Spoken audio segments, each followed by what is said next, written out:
All right, what's going on? Back at you again. Last episode for this week, Fire 25. We're going to start with the honorable mentions. Remember, these are not just my takes.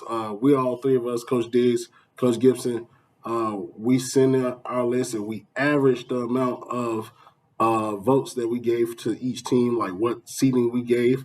We give our own 25 and then we average it together.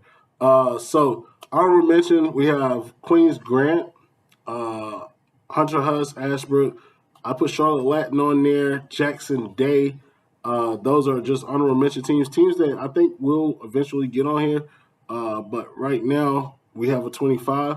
So starting at 25, J.M. Robinson, uh, Cameron Hobbs is there, still the unknown about everybody else. So they're at 25. High Britain has been one of those teams that's always kind of right there. So they're at 24.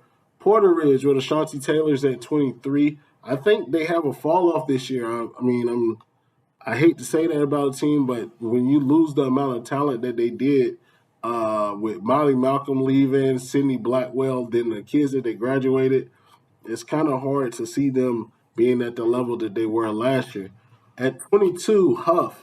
Huff is a team that is loaded with talent, um, but I think their main talent is Chloe Gallenbeck. I think Chloe is going to be an all conference type player this year. Albemarle is at 21. Again, I've talked about Albemarle plenty of times. Coach has been on my show, but I really love their team. Amari Baldwin is one of one. If you haven't seen her play, get a chance to, if they come to Charlotte, watch them. If they come somewhere surrounding areas, try to get a chance to see her play. She's a true talent. Concord Academy is at 20.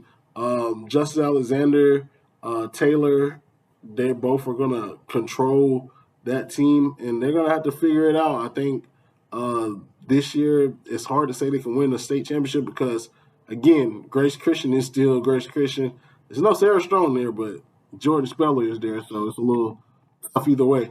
19, Argent Kell. Even without Autumn Washington this year, I think they still have a chance to be good. I don't think they would be as good as they would have with her, but still a talented team. 18, Marvin Ridge and Kate Schindler take that spot. 17, Stuart Kramer, a team that I think has a chance to make some noise in the playoffs. We'll see how good they are, how the rest of the team revolves around 16, Hickory Ridge. I've told people Hickory Ridge is a team that is still balance. Like I know Cherie was really good for them, but they still have a lot of talent over there. Michaela Gidney, Amaya Leathers should lead that team, and they're going to be physical. They're going to be really physical, and they got a couple of young kids that can play too. So it'd be interesting. 15, Lincoln Charter. Lincoln Charter was a team that was surprising last year. Ended up going to the, if I'm not mistaken, to the state semifinals. Lost in the regional finals to um, I want to say it was East Burke, if I'm not mistaken. I could be mistaken because I'm doing this off of just memory. So I think they lost East Burke in the semifinals before the state championship game. So very much a shock, but they return a lot of those kids. I think they should be good this year. Myers Park is going to be another team that is no Jaren Truesdale anymore. Jaren's been a kind of a staple for Myers Park. So next man up, next lady up, I should say. So Coach Barber is going to do a great job with them. So I got them at 14, 13. Charlotte Country Day. Charlotte Country Day has a team where I think it's time for them to get over the hump. Like they're going to have to show that they can compete with everybody. At 12, South Meck. I think South Meck is revamped. I think they have all the pieces to win. They just gonna have to put it together at the right time. They even have depth to me. A couple young kids that are really good, and then the addition of Chloe Grant and Ikea Arrington and Skylar makes them a kind of a loaded team. Alexander Central has been good for years. In that division conference with Watauga, I think they're going to be solid. So I had them at 11. 10, Providence Day. GA's there now. She's a guard that you'll get to know really soon. The loss of Jada McClure kind of hurt them, but again, Providence Day is Providence Day. Coach Springer does a great job of getting them prepared every time. Uh, East Burke is at 9. I kind of had them higher. I think they're loaded. You're going to see this week at the Providence Day scrimmages, they're going to compete against high level teams, but I think they're a pretty good, solid squad. 8 Butler. This may be the highest I've ever had Butler on any of my rankings, and they deserve it. I think they have a team that I don't know if they're state championship ready right now, but they're the head of their conference, and I think they will surprise a lot of teams. 7, 101 prep. Again, 101 prep is going to be a good team with the additions of Sydney Blackwell, Mighty Malcolm, the 2 Christians. I think they have a solid team to go along with that veteran leadership that Jody King has, and then the 2 Hankerson sisters. North Mac, the addition of Stephanie to go along with Lanice, and the rest of the crew that was already there, they have the most size. Well, I think athleticism in probably Charlotte, because they have depth in their bigs. Now, the question still will come. Stephanie adds a great point to their guards. Morgan is a good guard. They have shooters. They got to put it all together. Can they beat Creek this year? We'll see. They didn't get a chance to beat them this year. I got them splitting this year. I think they both win at home. So we'll see. AC Reynolds is at 5. They bring back a lot of their team. So I said the Harvey sisters. Find out they're not sisters. They both just happen to be last name Harvey. But I think Peyton and Tate Harvey are both talented girls that can carry that team. They're going to win a lot of games and probably compete for another chance to get to the state championship. They didn't quite get there last year, but I think they have a chance.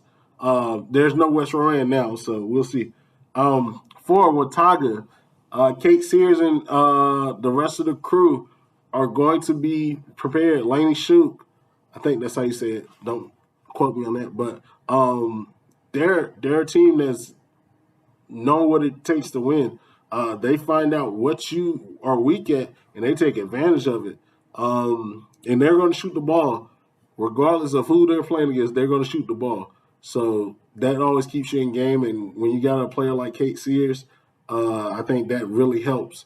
At 3, Malik Creek, the addition of Kiki Anderson to go along with Elle Stone and Myasia Young, Olivia Robertson, Jasmine, all of those players, along with some of those bench players, will push them along. Coach Dixon has done a great job in these last few years of building this program. Shout out to Coach CJ, rest in peace. I think that he kind of built the foundation, and she's helping the program continue that foundation and growing. At 2, Cannon. I know a lot of people was like, "It's why they're not 1." But I think during the fall, we look at things like that, and then we've done it in previous years. We take accountability for it this year. Lake Norman beat them twice, so that's why Lake Norman is number 1. Now, will this always be the same? We don't know. Cannon's got a lot of talent. They won't play each other during the year, but Cannon has a lot of talent, and they'll play some high-level teams. But right now, Lake Norman is, to me, the number 1 team. They have the most depth. Not most depth, let me not say that. They have more depth than they previously had, and they have the most experience. When you're looking at 4 or 5 girls that have been with the program for 3 to 4 years, and they know their offenses and defenses without the coach saying anything. Like, I'm talking about consistently. They know what to get in. They know what to do to take advantage of people. Lake Norman is going to be a heavy favorite to get out of that Western region, and I think you're going to have to beat them. You're going to get a chance to see Lake Norman, Malik Creek, Watauga, Malik Creek, North Mac. I think You'll get a chance to see Canon 101 prep. I think there's going to be a lot of good games. And Watauga is going to play a lot of teams. South Meck is going to play a lot of good teams. So all these will kind of fill themselves out, and we'll see who the best team is at the end of the day. But this is just the preseason. I look forward to seeing everybody at the PD scrimmages. I'll be there most of the day. I mean, it is what it is. So thank y'all for continuing the support. BallHer Hoops, we're out.